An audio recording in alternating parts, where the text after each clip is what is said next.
Hello दोस्तों, welcome back to my YouTube channel. दोस्तों, बात करेंगे हम बीपीएससी टीआरई 3.0 नई शिक्षक भर्ती को लेकर के। आज के वीडियो में 3-4 महत्वपूर्ण अपडेट हैं जो आपको इस वीडियो के माध्यम से मिलने वाली हैं। सबसे पहले तो एक आपकी जो है फाइनल आंसर की को लेकर के कि आंसर की में क्या कुछ बदलाव किए गए हैं, और आपकी जो 9वीं 10वीं और जो 11वीं 12वीं की आपकी जो फाइनल आंसर की आने वाली थी, उसकी जो डेट है वो परिवर्तन कर दिया गया है, यानी कि उसकी तिथियों में परिवर्तन कर दिया गया है। अब कब आपकी जो है फाइनल आंसर की आएगी उसके संबंध में बात करेंगे। कट ऑफ को लेकर के यहाँ पे हम लोग बात करने वाले हैं, साथ ही साथ रिजल्ट को लेकर के, क्योंकि देखिए जिस प्रकार से यहाँ पे लगातार तिथियों में परिवर्तन किया जा रहा है, लगता नहीं है कि आपकी जो दुर्गा पूजा के बाद बताई गई थी कि आपका जो है रिजल्ट जारी किया जाएगा, उस टाइम पे भी आपका रिजल्ट आ सकता है। और रोस्टर क्लियरेंस को लेकर के बात करेंगे। इस टाइम की जो सबसे बड़ी अपडेट है वो रोस्टर क्लियरेंस, साथ ही साथ 9वीं 10वीं और 11वीं 12वीं की जो आपकी फाइनल आंसर की है वो आने वाला है। उसके संबंध में कई सारे महत्वपूर्ण अपडेट आपको इस वीडियो के माध्यम से मिलने वाली हैं। और एक चीज़ और आपको बता दें, जो भी अपडेट आपको दी जाएगी ऑथेंटिक होगी। वीडियो पर बने रहेंगे लास्ट तक तो सारी जानकारी आपको ऑथेंटिक मिलेगी। अगर आप चैनल पर पहली बार विजिट किए तो चैनल को भी सब्सक्राइब करके बेल आइकन को प्रेस कर सकते हैं, जिससे हर एक लेटेस्ट अपडेट आपको समय से मिलती रहेगी। चलिए एक बार देखते हैं कि क्या कुछ अपडेट आया है आज की इस वीडियो में। जैसा कि आपको पता है कि बीपीएससी टीआरई 3.0 जो 6 टू 8 का जो आपका फाइनल आंसर की जारी किया गया था, जिसमें आपके सोशल साइंस यानी कि एसएसटी की आपकी फाइनल आंसर की जारी नहीं की गई थी।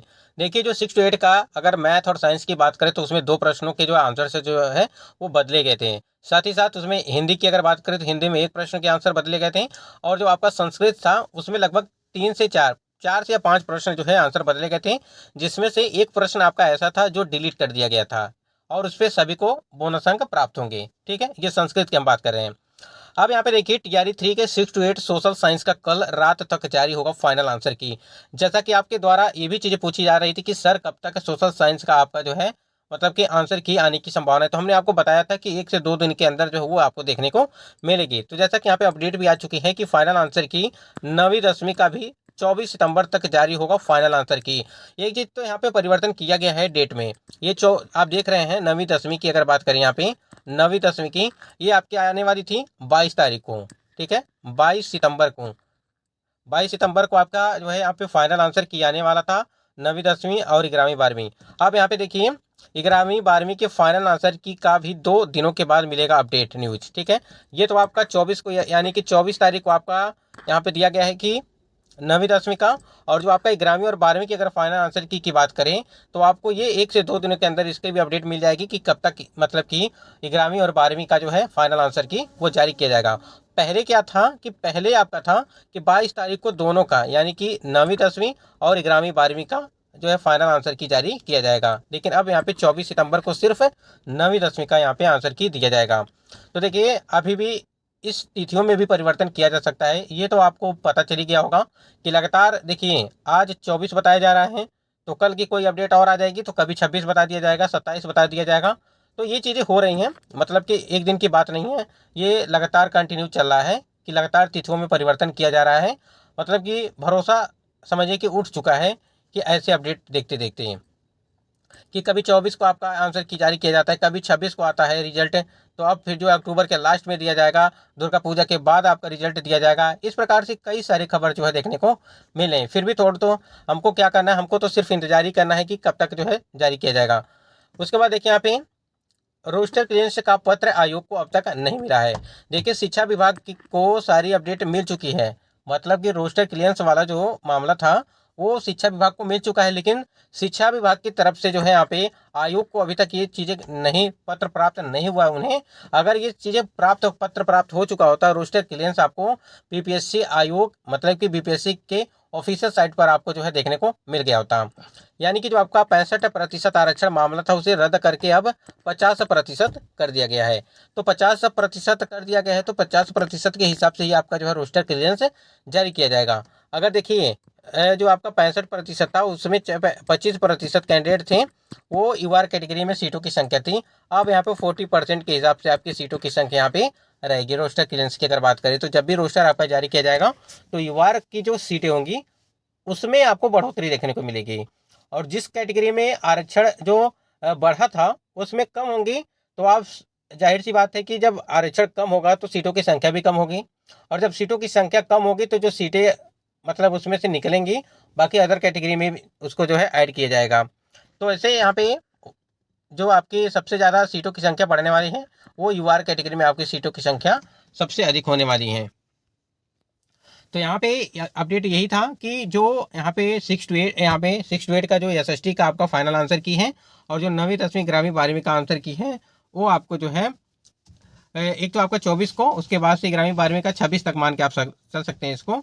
और टीआरई 3 का जो सोशल साइंस का है वो आपको कल जो है यहाँ पे दिया गया है, जिस हिसाब से अपडेट दिया जा रहा है उस हिसाब से आपका कल जो है जारी होना चाहिए आपका फाइनल आंसर की। फिलहाल देखते हैं क्या कुछ होता है इसमें। अगर जारी हो जाता है तब भी ठीक है, जारी नहीं होता है तो वैसे भी तो हम लोग को आदत पड़ी चुकी है कि लगातार जो अपडेट मिल रही है 20 को, 26 को, 25 को, इस तरह से आदत पड़ चुकी है सभी को। जितने भी कैंडिडेट देखिए टीआरई 3 वाले हैं इस लेटर को जरूर ध्यानपूर्वक देखेंगे और समझेंगे इस बात को। यहाँ पे देखिए बिहार लोक सेवा आयोग यहाँ पे कार्यालय जिला शिक्षा पदाधिकारी दरभंगा से एक लेटर जारी किया गया है। और यहाँ पे देखिए विषय में कि बिहार लोक सेवा आयोग पटना की विज्ञापन संख्या 26/2023 और जो है यानी कि टीआरई 1 और 27/2023, इसका मतलब ये कि टीआरई 2 द्वारा अनुशंसित वैसे विद्यालय अध्यापक जो बिहार राज्य के बाहर के निवासी हैं का शिक्षक पात्रता परीक्षा प्रमाण पत्र जैसे आपका सीटेट हो गया, बीटेट हो गया, दक्षता और यश टेट उपलब्ध कराने के संबंध में हस्ताक्षरी कार्यालय पत्रांक संख्या 18-19 दिनांक 30/5/2024। कहने का मतलब ये है कि जिनका भी सीटेट है, बीटेट है और यश टेट है, ठीक है, उनके नंबरों में काफ़ी ज़्यादा जो है डिफरेंट देखने को मिला है। और जो क्वालिफाइंग मतलब कि जिस हिसाब से अदर स्टेट के कैंडिडेट को सीटेट में 90 मार्क्स मांगा गया था, ठीक है, यानी कि 90 नंबर मांगा गया था, और यह स्टेट में जो है 75 यानी कि 75 मार्क्स यानी कि 50%, और जो है सीटेट में आपका 60% यानी कि 60% का मतलब 90 नंबर जिनका भी नहीं है उन्हीं के संबंध में ये यहाँ पे जो है लेटर जारी किया गया था।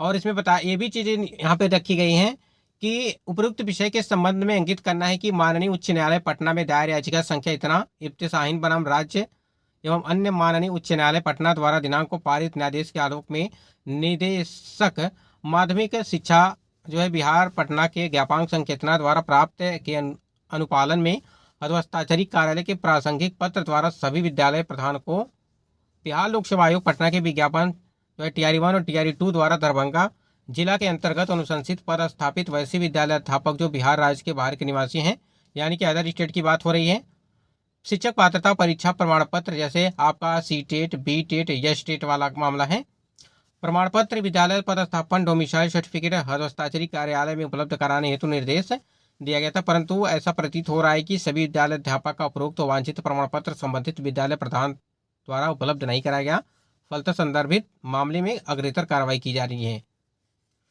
तो यहाँ पे जो मामला था वो सीटेट को लेकर के देखिए यहाँ पे नीचे लिखा भी गया है कि 60% वाला मामला, ठीक है, जो सीटेट और या स्टेट वाला जो मामला चल रहा है वो। तो जितने भी कैंडिडेट यहाँ पे टीआरई 3 वाले हैं उनको इस बात को ध्यान देना चाहिए, सीटेट के मार्क्स को लेकर के या स्टेट के मार्क्स को लेकर के, बीटेट के मार्क्स को लेकर के। अगर आप उतना नंबर नहीं है जो भी अदर स्टेट के कैंडिडेट हैं तो आप निश्चित तौर पर बाहर हो जाएंगे, आपको कोई रोक नहीं सकता है। तो एक बार उसके जरूर जांच लें। तो इसी प्रकार से टीआरई 1 और टीआरई 2 में जितने आप देख पा रहेंगे कि लगातार जो है मतलब कि फर्जी शिक्षक निकल रहे हैं, काफ़ी ज़्यादा बड़ी मतलब कि घोटाला अगर देखा जाए इस प्रकार से चीज़ें देखने को मिली हैं। अगर यही सब कैंडिडेट पहले बाहर किए गए होते हैं तो कहीं ना कहीं जो योग्य कैंडिडेट थे उनको मौका मिल गया होता। और यही डर आपको यानी कि जो आपका टीआरई 3.2 का रीएग्जाम कराया गया था और रिजल्ट यहाँ पे आंसर की आ रही है, यही डर सता रहा है कैंडिडेट को कि इसी प्रकार यानी कि जिस प्रकार से टीआरई 1 और टीआरई 2.0 में फर्जी जो कैंडिडेट बाहर किए जा रहे हैं, अगर इसी प्रकार से रहा तो अगर टीआरई 3 में इस प्रकार से कैंडिडेट जो है ज्वाइन हो जाते हैं फिर बाहर किए जाते हैं तो कहीं ना कहीं योग्य कैंडिडेट के जो है यहाँ पे काफ़ी ज़्यादा नुकसान होगा, उनको मौका नहीं मिल पाएगा फिर एक बार, और फिर वो अगली भर्ती के लिए तैयारी करेंगे, फिर परीक्षा देंगे, फिर इसी तरह से कंडीशन जो है लागू की जाएंगी। तो इसी चीज़ को रोकने के लिए कैंडिडेट का लगातार मांग ये था या तो वो डोमिसाइल लागू करे बिहार में, ठीक है, या 1 कैंडिडेट 1 रिजल्ट की भी मांग चल रही है, आपको पता है कि क्योंकि सीटें भी खाली रह जाती हैं। तो ये सभी मुद्दा है, जो भी चीज़ें हैं यहाँ पे देखिए हमने आंसर की को लेकर के बात किया। बाकी अपडेट के लिए आप चैनल से जुड़े रहिएगा और जो भी अपडेट आपको दी जाएगी वो ऑथेंटिक दी जाएगी। वीडियो को भी लाइक शेयर कर दीजिएगा और वीडियो अच्छा लगा हो तो।